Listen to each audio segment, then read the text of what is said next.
The name says it all, right? Killer whales. Ferocious predators that kill everything in their path. Wrong. But also, not entirely wrong. Let's clear up what most people get completely backwards about these animals.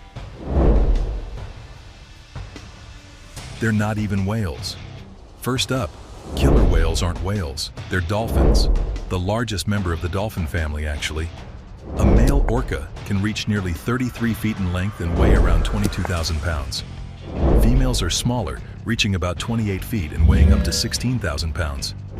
So yeah, calling them dolphins sounds weird when you're looking at something that massive. They belong to the family Delphinidae, same as bottlenose dolphins. The only difference? These guys evolved for millions of years into the ocean's most effective killing machines. Their sleek black and white coloring isn't just for show. That distinctive pattern actually helps them hunt. The white patches near their eyes can confuse prey about which direction they're looking. All right, we are going to cover some big myths. If you're learning something new here, go ahead and hit that subscribe button. And trust me, biology gets even crazier from here. The name is backwards. Now why are they called killer whales if they're dolphins? Ancient sailors watched these animals hunt larger whale species. They called them whale killers, or in Spanish, asesina balenas. But somewhere along the line, the words got flipped. Whale killer became killer whale. Their scientific name is Orcanus orca. Orcanus translates to of the kingdom of the dead. Sounds dramatic, but maybe it fits. Pliny the Elder, way back around 70 AD, described orcas as an enormous mass of savage flesh with teeth. He said they attack other whales like warships ramming enemy vessels. That image stuck for centuries. These aren't bloodthirsty monsters, but they are apex predators with techniques refined over millions of years. And that reputation? They earned it. Just call them orcas. More accurate, and honestly, more intimidating when you know what they're capable of. They don't attack humans in the wild. Here's the big one. There has never been a single documented fatal attack by a wild orca on a human. Ever. Sure, there was an incident in 1972 when an orca bit a surfer named Hans Kretschmer off California. The guy needed over 100 stitches, but the orca let go. It realized he wasn't food and backed off. In 2005, a 12-year-old boy was swimming in Alaska when an orca bumped into him. No bite, just a bump. The whale turned around and left. But captive orcas? Different story. There have been 4 fatal attacks involving captive orcas.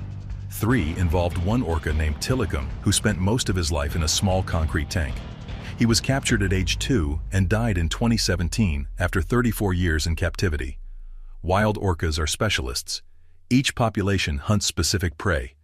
Humans aren't on that list, but everything else in the ocean, fair game. Their brains make them deadly. People see the word killer and assume these animals are just aggressive. Wrong. They're incredibly intelligent, and that's what makes them so dangerous. An adult male orca's brain weighs between 12 and 15 pounds. That's about 5 times bigger than a human brain. Orcas have the second largest brain of any marine mammal, after sperm whales. But it's not just size, the structure matters. They have an extra lobe of tissue that humans don't have called the paralimbic region. This sits next to their limbic system, which processes emotions. Scientists think this helps orcas handle complex social interactions and emotional processing. And then there are spindle neurons. These are special brain cells linked to empathy and self-awareness. The relative number of spindle neurons in orca brains is larger than in human brains. They can read situations, they can coordinate, they can plan attacks.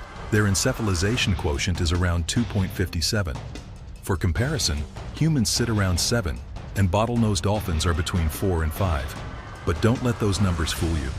That intelligence doesn't make them gentle. It makes them efficient hunters who can adapt their strategies and teach those strategies to the next generation.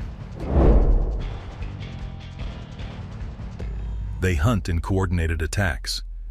Orcas live in tight family groups called pods. These are matrilineal family units led by the mother. Multiple generations stay together for life. Some male orcas never leave their mothers, staying with them for their entire lives, which can be 50 to 80 years. Each pod has its own dialect. They have unique calls passed down through generations. Mother orcas teach their calves what to eat, how to hunt, and how to communicate.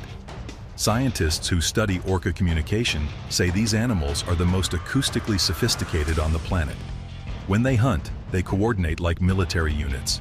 They use wave washing to knock seals off ice floes, creating synchronized waves by swimming in formation. They've been seen beaching themselves to grab seals, then wiggling back into the water. In Patagonia, they intentionally strand themselves on beaches to catch sea lion pups. Young orcas practice this with their mothers for years before attempting it alone. In the Arctic, orcas are moving in as sea ice disappears. Scientists say they could replace polar bears as the region's top predator. If a polar bear falls into the water, an orca could easily take it down. On land, the bear wins. In water, it's not even close.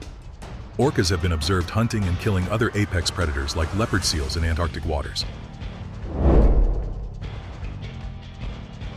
Different types hunt different prey. Here's where people get orcas completely wrong. They think these animals randomly kill everything. They don't. They're specialists, but deadly ones. Some orcas eat only fish, mainly salmon. These are resident orcas.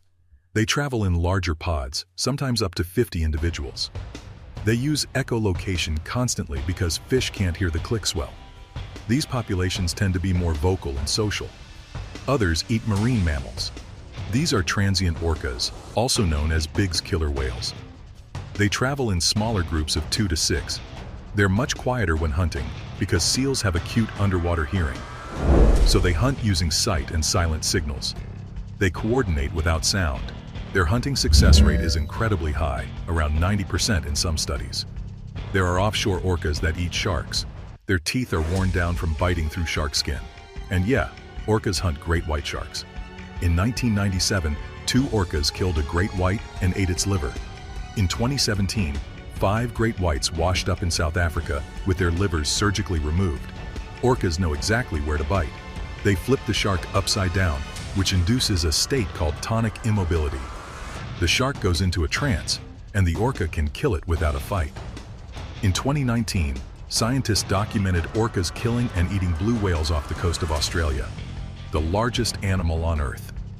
They coordinate the attack, bite the whale's tail to slow it down, and drown it by preventing it from surfacing to breathe. They don't randomly attack, but if it's on their menu, they'll take it down. And their menus are diverse and terrifying. Their hunting tools are precision weapons. Orcas hunt with echolocation, using sound waves to locate prey. When hunting, an orca sends out clicks that spread through the water. These clicks can detect fish at distances of up to 500 feet. But it's not just about distance. Resident orcas can identify individual fish by their swim bladders. They know what a Chinook salmon sounds like versus a coho. They can tell the size just from the echo. When closing in, they produce rapid click sequences called buzzes. It's close-range targeting right before the kill. Their bite? Orcas have between 40 and 56 teeth. Each tooth can be up to 4 inches long. They're conical and interlocking, designed for gripping and tearing. Their bite force is estimated at around 19,000 pounds per square inch. That's nearly 5 times stronger than a great white shark's bite force of about 4,000 psi. They have massive jaw muscles that snap shut with bone-crushing force. When an orca wants something dead, it dies. They don't kill for fun. Another myth. People think orcas kill for sport. Scientists don't have enough evidence to say they kill just for fun. Playing with prey serves a purpose. Young orcas learn by practicing. Adults release captured prey so calves can practice hunting techniques. It's teaching. Each pod sticks to its diet. They're efficient, they're effective. They're apex predators doing what apex predators do. They don't sleep like you think. Orcas can't just close their eyes and drift off. Their breathing isn't automatic. They have to consciously decide to breathe. So they shut down one half of their brain at a time. It's called unihemispheric sleep. One hemisphere sleeps while the other stays awake to control breathing and watch for threats. The eye connected to the awake side stays open. They alternate which side sleeps. When sleeping, they swim slowly near the surface or float. Even when they're resting, part of them is always alert. The bottom line. So what do people get wrong about killer whales? They think the name is just hype. It's not. These animals earned that reputation. They're not mindless killers. They're intelligent, social, sophisticated hunters with techniques passed down through generations. But they are killers, apex predators with no natural enemies. They don't hunt humans.